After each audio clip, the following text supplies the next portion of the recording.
जी अस्सलाम वालेकुम ख्वातीनो हजरात, कैसे हैं यार? ठीक ठाक है, फिटफाट है आप लोग? We are finally back after a long time and we are finally back with NTS NET important and past MCQs जो के पहले कुछ एनटीएस में आ चुके हैं और आने वाले एनटीएस यानी कि आने वाले 2 से 3 महीनों के एनटीएस में भी एक्सपेक्टेड है कि आप लोगों को ये एमसीक्यूज देखने को मिले।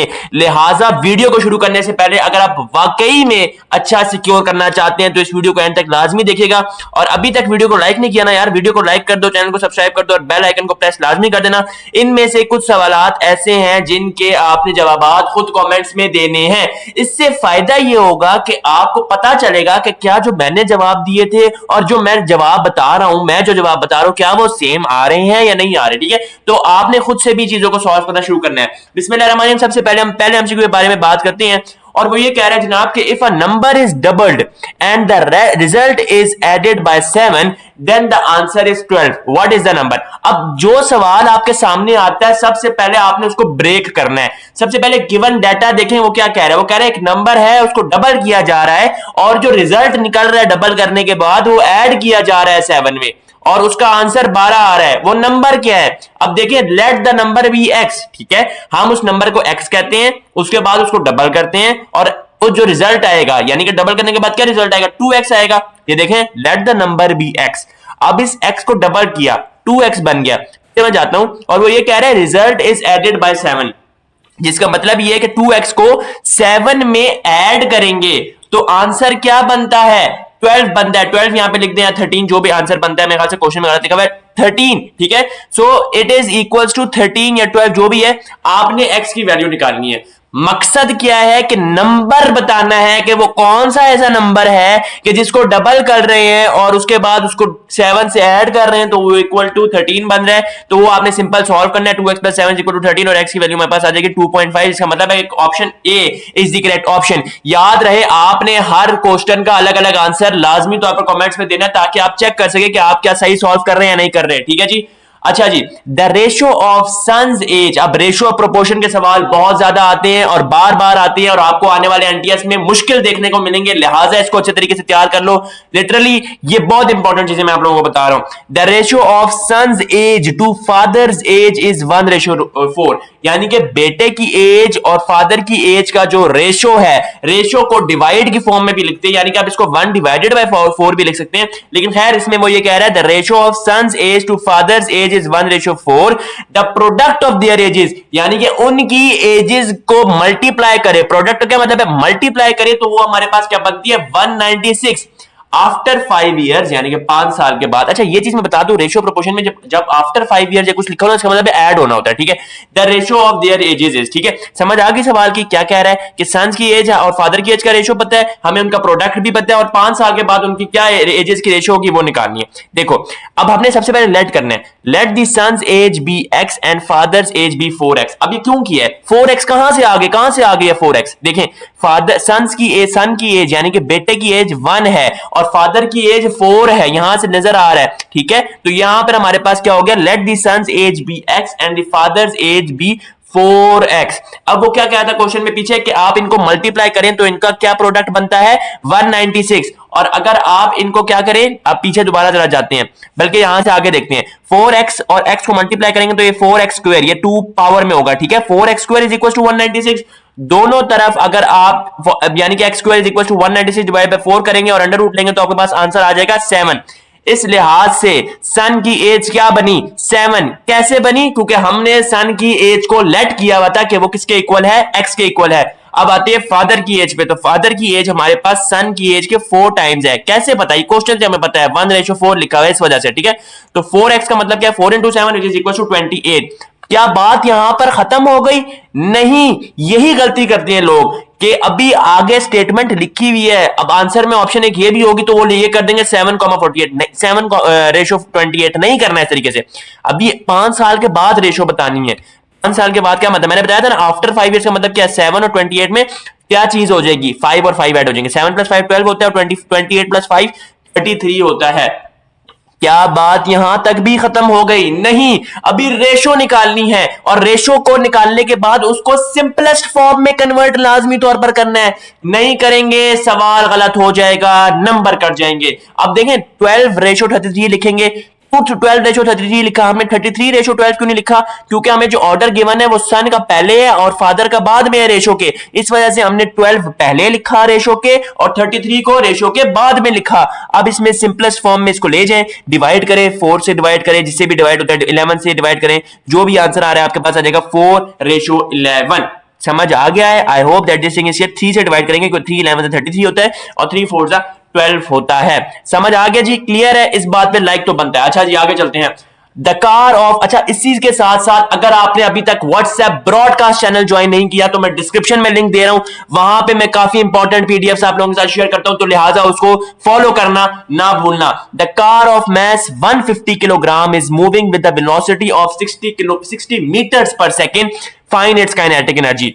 भाइयों मैं आपको जो अभी बात कहने जा रहा हूं, इस बात को दिमाग में बिठा लो, इस बात को ना भूलना कि जब भी कोई न्यूमेरिकल आए आपने सबसे पहला काम उन न्यूमेरिकल्स के यूनिट्स यानी कि उन वैल्यूज के यूनिट्स को एसआई यूनिट में कन्वर्ट करना है। अब यहां पे देखें वेलोसिटी का एसआई यूनिट होता ही मीटर पर सेकंड है, तो ना छेड़ो, कोई उंगली करने की जरूरत नहीं है। अगर आपके पास मैथ्स का एसआई यूनिट ही में गिवन है क्वेश्चन, तो किलोग्राम में गिवन है, तो ना छेड़ो, ठीक है जी।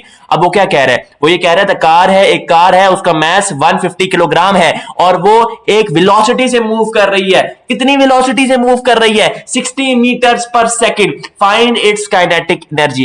काइनेटिक एनर्जी का क्या फॉर्मूला होता है? Half m v square. M भी पता है, वी भी पता है, सिंपल और सिंपल आपने इसको वैल्यू प्लग इन करनी है, सॉल्व करना है, आपके पास आंसर आ जाएगा। इसका आंसर जल्दी से कमेंट सेक्शन में बताएं और इसीलिए मैंने इसका आंसर नहीं लिखा। जल्दी से सॉल्व करें, सिंपल हाफ करना है, एम करना है, वी करना है और वी का स्क्वायर होगा यानी कि 60 का स्क्वायर, ठीक है। तो जल्दी जल्दी इसको सॉल्व करो, मुझे बताएंगे क्या आंसर आ रहा है कमेंट सेक्शन में। Next, if a 700 meters long train powers 76 kilometer per hour, then what is the length of tunnel if it pass to travel in 1 minute? अब ये चीज आप नोट कर रहे हैं कि एमसीक्यूज की डिफिकल्टी लेवल आसान भी होता है। देखिए कितना आसान सवाल था पीछे वाला, और मुश्किल भी होता है। नंबर लेना असल में ट्रिकी क्वेश्चंस का मेन चीज है, यानी कि ट्रिकी क्वेश्चन में नंबर लेना मेन चीज है, तभी आप आराम से 97 सिक्योर कर सकते हैं। इस वीडियो को और आने वाली अगली 3 वीडियोस को अच्छे तरीके से कर लेंगे तो ये मैं आप लोगों को गारंटी से कह सकता हूं कि आप लोग आराम से 95 प्लस नंबर सिक्योर कर सकते हैं। और अगर आप कंसंट्रेशन से करेंगे इन चीजों को। अब वो ये कह रहा है कि आपको लेंथ गिवन है 700 मीटर्स की लेंथ है, ठीक है, और इसने कितना डिस्टेंस कवर किया? 76 kilometre per hour. Then what is the length of the tunnel? Tunnel की लेंथ बतानी है जब वो ट्रेवल करे उसमें से 1 मिनट में। मैंने क्या बताया था अभी पिछले सवाल में? कौन सा सवाल पिछला? ये वाला। इस सवाल में कि सबसे पहले यूनिट्स को एसआई में कन्वर्ट करो। क्या आपको लग रहा है कि ये यूनिट एसआई में है? क्योंकि ये बेसिकली ये है क्या? 76 किलोमीटर पर आवर, ये वेलोसिटी है। वेलोसिटी का क्या यूनिट होता है? मीटर्स पर सेकंड। तो किलो को हटाओ, आवर की जगह भी सेकंड डालो, किलो की जगह 10⁻³ डालो, इसको मीटर पर सेकंड में करो। 1 मिनट भी मिनट ऐसा यूनिट नहीं है। क्या ऐसा यूनिट है? सेकंड ऐसा यूनिट है। अब मैं चले आप लोगों को सोल्यूशन दिखाई देता हूं इसका। तो सबसे पहले देखें, to find the length of the tunnel we can use the relationship between speed, distance and time. Here how we can calculate it. सबसे पहले स्पीड ऑफ द ट्रेन को आपने ऐसे यूनिट में कन्वर्ट करना है। 1 किलो किसके इक्वल होता है? 10⁻³ यानी कि 1000 के। 1 घंटे में कितने सेकंड होते हैं? 3600। क्या आप में से कोई मुझे बता सकता है कि 1 साल में कितने घंटे होते हैं? जल्दी से कमेंट से बताएं, क्योंकि ये काफी दफा रिपीट हुआ है क्वेश्चन कि 1 साल में कितने आवर्स होते हैं। जल्दी से बताएं। पहला डिजिट इसका बताया था वो 8 है। आगे जल्दी बताएं। अच्छा जी, इसको आप सॉल्व करेंगे 76 मल्टीप्लाई बाय 1000 डिवाइड बाय 3600, ये मीटर्स पर सेकंड में आ गया। टाइम को भी मैंने आपको क्या बताया था कि आपने इसको सेकंड्स में लेना है, ऐसे यूनिट में लेना है, तो ये 60 सेकंड आ गया। Total distance covered in 1 minute. Distance का क्या फॉर्मूला होता है? Speed into time. स्पीड क्या है हमारे पास? स्पीड कह लो या वेलोसिटी कह लो, ये हमारे पास है 2.21.11। 60 से मल्टीप्लाई करें तो 1266.6 मीटर्स। ये अभी टोटल डिस्टेंस ट्रेवल्ड आया है। हमने क्या निकालना है? टनल में से कितनी, टनल की लेंथ निकालनी है। डिस्टेंस निकल आया। आगे देखें जी, total distance covered includes the length of the train plus the length of the tunnel. सारी गेम भाइयों शुरू यहां से होती है। टोटल डिस्टेंस किन दो चीजों को कवर कर रहा है? सबसे पहले लेंथ ऑफ द ट्रेन को कवर कर रहा है और दूसरा लेंथ ऑफ द टनल को कवर कर रहा है। अब लेंथ ऑफ द टनल को एज्यूम कर लो L है, ठीक है जी। लेंथ ऑफ द ट्रेन तो हमें पता है, क्वेश्चन में मैं पीछे क्वेश्चन में लेके चलता हूं 700 मीटर्स, ठीक है। तो इनको आपस में ऐड करो, ये किसके इक्वल होगी? टोटल डिस्टेंस जो हमने निकाला है, ये देखें 66.6 मीटर्स। यहां से L की वैल्यू निकालो और आपके पास लेंथ ऑफ दी टनल आ जाएगा। ये सवाल आप लोगों को लोग बहुत मुश्किल तरीके से करवाते हैं एंड बिलीव मी गाइस कि मैंने आपको बहुत आसान वाले तरीके से करना सिखा दिया है। Find the derivative of f of x is equal to x की पावर x। देखें वेरिएबल आ रहा है, x की पावर x आ रहा है, यानी कि वेरिएबल और एक और वेरिएबल की पावर में वेरिएबल इसको बोला जाता है। अगर तो ये आ रहा है तो सिंपल और सिंपल आपने क्या करना है, आपने लॉग ले लेना है, चुप करके लॉग ले लेना है। अब देखें y हो जाता है f ऑफ x तो y के इक्वल होता है, तो y is equal to x की पावर x, साइडों पे नेचुरल लॉग ले लिया। ln of y is equal to ln of x की पावर x। अब क्या करेंगे, ln ऑफ y क्या होता है, डेरिवेटिव ले रहे हैं हम एक तरीके से, 1 over y dy by dx equal to, ये पावर वाले पीछे चला जाता है x ln ऑफ x। अब क्या करेंगे, यहां पर इसको तो सॉल्व नहीं कर सकते ना फर्दर, 1 ओवर y ये मल्टीप्लाई है, ठीक है, डॉट है, डॉट का मतलब क्या होता है, multiply. dy by dx equal to x ln of x। अब देखो x ln ऑफ x को हम अभी भी प्रोडक्ट रूल लगाकर सॉल्व कर सकते हैं। हम क्या करेंगे, पहली term as it is, second term का डेरिवेटिव क्या होगा, ln of something is 1 over, तो ln of x is 1 over x, और आपके पास second term as it is, first term का डेरिवेटिव यानी कि फर्स्ट टर्म हमारे पास 1 आ जाएगी, तो dy बाय dx क्या हो जाएगा, y को उधर जाके मल्टीप्लाई कर दो, ये x x वैसे ही कैंसिल, तो ln of x plus 1 into y। बहुत आसान सवाल, लेकिन बहुत ही मुश्किल तरीके से लोग इसको करते हैं। आगे चलते हैं जनाब, वो ये कह रहा है कि जनाब 2x plus 2x plus 2x minus 146, what is the value of 2x minus 1। देखो जी, अच्छा यहां पर ये माइनस नहीं होगा, ये मेरे ख्याल से इज इक्वल टू, नहीं माइनस 146 है, ठीक है। अब देखें इसको हमने किस तरीके से सॉल्व करना है। देखो मैं आपको अगेन ये बात कह रहा हूं, आप इस वीडियो को लाजमी तौर पर अच्छे तरीके से कर लो, मैं आपको बता रहा हूं कि आप लोग दुआएं दोगे, ठीक है जी। अच्छा 2x plus 2x plus 2x minus 146 है, what is the value of 2x minus 1। देखो अब आपने सिंपल क्या करना है, इक्वेशन क्या है, 2x प्लस 2x माइनस 146 किसके इक्वल, 0 के इक्वल रख लो, ठीक है। अब देखो हमें क्या पता है, हमने निकालना क्या है, 2x माइनस 1। अगर हम इस इक्वेशन में से x की वैल्यू निकाल के इधर पुट कर दें तो क्या हमारे पास वैल्यू आ जाएगी, बिल्कुल आ जाएगी। तो आपने यही किया, देखें 2x plus 2x 4x, 4x plus 2x 6x, 6x minus 146 equal to 0, 6x is equal to 146 and we got the answer which is equal to 24.33। बात क्या यहां पर खत्म हो गई, नहीं, अभी हमने x की वैल्यू को 2x माइनस 1 में पुट करना है। जब हमने इसको 2x माइनस 1 में पुट किया तो हमारे पास क्या बना, x की वैल्यू आ गई 24.33 और हमारे पास 47.66 आंसर आ गया, जिसका मतलब ये है कि value of 2x minus 1 is approximately 47.66। I hope that this thing is clear. अगर चीजें नहीं समझ आ रही कमेंट में पूछो, नेक्स्ट वीडियो में क्वेश्चन दोबारा रिपीट कर दूंगा, इससे ज्यादा मैं और क्या कर सकता हूं आप लोगों के लिए। A body is moving, next question पे आ चुके हैं। A body is moving with constant velocity of 15 kilometre per our. एक चीज इसमें आपने याद रखनी है, क्वेश्चन गौर से पढ़ना, और से पढ़ना, बहुत बड़ी ट्रिक है इस क्वेश्चन में।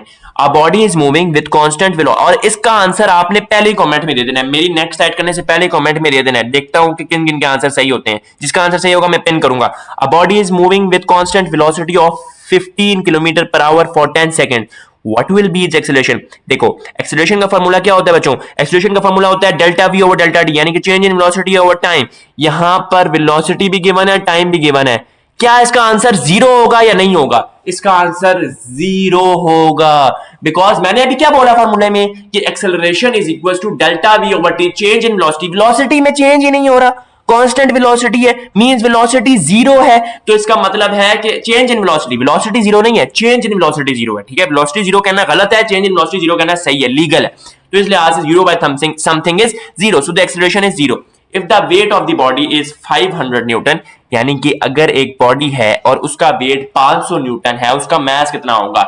ये फॉर्मूला आप एफएससी में भी पढ़ चुके हैं, मैट्रिक में भी पढ़ चुके हैं कि W is equal to mg या F is equal to mg। Simple formula put करो, m की वैल्यू निकालो और आपके पास आंसर आ जाएगा 50 kilogram, which means that option 3 is the correct option. Video के एंड पे एक ऐसा क्लू देने जा रहा हूं कि आपके फिजिक्स के पोर्शन के कोई भी एमसीक्यू गलत नहीं होंगे, ठीक है जी। How we represent sulphur, sulphur को किस तरीके से रिप्रेजेंट किया जाता है। अब मुझसे बहुत से बच्चे कहते हैं कि बाद भाई हम तो मुश्किल चीजें तैयार करके चले गए थे, इतनी आसान चीजें आ गई, तो लिहाजा आपने आसान और मुश्किल दोनों चीजें करके जानी है। देखिए बच्चों वाला सवाल है, क्या इस सवाल को कुछ तुक बनती है, नहीं बनती, लेकिन दिया है, तो इस लिहाज से आपने हर लिहाज से प्रिपेयर होकर जाना है भाई, चाहे आसान हो चाहे मुश्किल हो, चाहे बहुत ही आसान हो चाहे बहुत ही मुश्किल हो, ठीक है जी। तो सल्फर को किस तरीके से रिप्रेजेंट करते हैं, एस से, इसी तरह ये आगे भी हुए हैं, ठीक है जी।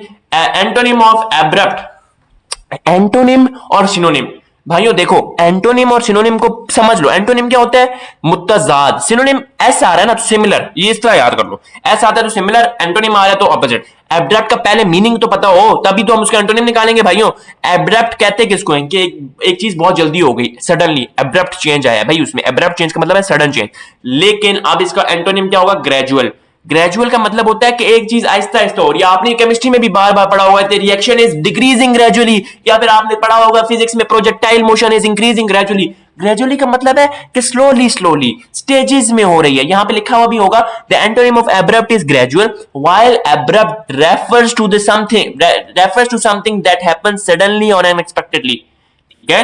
Gradual refers to something that happens slowly on stages, simple is that. Antonym of obedient, obedient तो आपको भी पता है भाई, ओबीडिएंट क्या होता है, फर्माबरदार, जो कि फॉलो करे ऑर्डर्स को और रूल्स के ऊपर पूरा उतरे। इसका एंटोनिम क्या होगा, अच्छा ये मैंने क्या बोला कि रूल्स के ऊपर पूरा उतरे, ये तो ऑब्वियसली आपको पता है इसका मीनिंग है, लेकिन इसका दूसरा नाम क्या है, सिनोनिम। इसको उर्दू में क्या कहते हैं, अल्फाज मुतरादिफ, अल्फाज मुतरादिफ और वर्ड सिनोनिम्स। एंटोनिम को उर्दू में क्या कहते हैं, मुतजाद। तो ओबीडिएंट का ऑपोजिट यानी कि एंटोनिम हमारे पास क्या होगा, एंटोनिम हमारे पास होगा डिसोबीडिएंट। सिंपल एक सवाल आया, ये सिंपल नहीं है, ये थोड़ा सा मुश्किल है, देखने में बहुत सिंपल लगता है, कैलकुलेटर नहीं अलाउ होता, तो ये चीज ध्यान से निकाल दो कि ये सिंपल हो जाएगा। 3/7 + 4/8 + 5/9 + p = 3, what is the value of p। आपके जहन में सबसे पहला सवाल जो है आंसर क्या आया है, वो यही आया होगा कि सिंपल और सिंपल एलसीएम लेते हैं, लेकिन ये इतना आसान नहीं है। चलते हैं आगे और मैं आपको दिखाता हूं। सबसे पहले आपने डिनोमिनेटर्स की वैल्यूज को सेम रखना है, किस तरीके से अब देखते हैं। सबसे पहले तो आपने इसको फ्रैक्शन की फॉर्म में लिख दिया, जो कि क्वेश्चन है उसको रिप्रेजेंट कर दिया, 3/7 + 4/8 + 5/9 + p = 3, ये कर दिया। सिंप्लीफाई करनी है फ्रैक्शंस को, 4/8 अगर तो कैंसिल होता है तो कैंसिल करें, देखिए 4/8 कैंसिल होता है ना, 4 1 4, 4 2 8, सो 1/2 आ गया तो ये 1/2 आ गया, 3/7 + 1/2 + 5/9 + p = 3। नेक्स्ट जाते हैं हम, अब हमने कॉमन डिनोमिनेटर निकालना है। मैंने क्या कहा था आप लोगों को, कॉमन डिनोमिनेटर, इसका कॉमन डिनोमिनेटर क्या बनता है, 126, ठीक है। 7 कितने से 126 होता है, 18 से 126 होता है। 2 कितने से 126 होता है, 63 से 126 होता है। और 9 कितने से 126 होता है, 14 से 126 होता है। सिंपल, आपने डिनोमिनेटर्स को सेम किया। अब ये देखें आप लोगों की अप्रोच क्या थी, यहीं से एलसीएम ले लें, 9 8 7, इसका एलसीएम थोड़ा मुश्किल बनता है, सिंपल कॉमन लो ना, 9 2 7 का फिर भी समझ आ रहा है, ठीक है जी। सिंपल और सिंपल हमने इसको सॉल्व किया, सॉल्व करने के बाद हमारे पास आंसर आ जाएगा 191 / 126। इन चीजों को पॉज करके पढ़ लेना, ये आप लोगों को समझ आ जाएंगी। सिंपल एलसीएम को 126 को डिनोमिनेटर में लाने के बाद और कोई चीज पीछे बचती नहीं है, ठीक है जी। तो यहां तक आप लोगों को उम्मीद करता हूं कि चीजें समझ आ गई होंगी। मैं जल्द ही पार्ट 2 और पार्ट 3 ला रहा हूं, लेकिन यार इस वीडियो पे मुझे सपोर्ट चाहिए। मेरी तबीयत थोड़ी सी खराब है, लेकिन उसके बावजूद मैं आप लोगों के लिए वीडियोस बना रहा हूं, तो यार मुझे इस वीडियो पे लाजमी तौर पर सपोर्ट चाहिए। And we are about to hit 20,000 subscriber, तो जल्दी से सब्सक्राइब करो। आपसे मिलने नेक्स्ट वीडियो में, till then take care and अल्लाह हाफिज।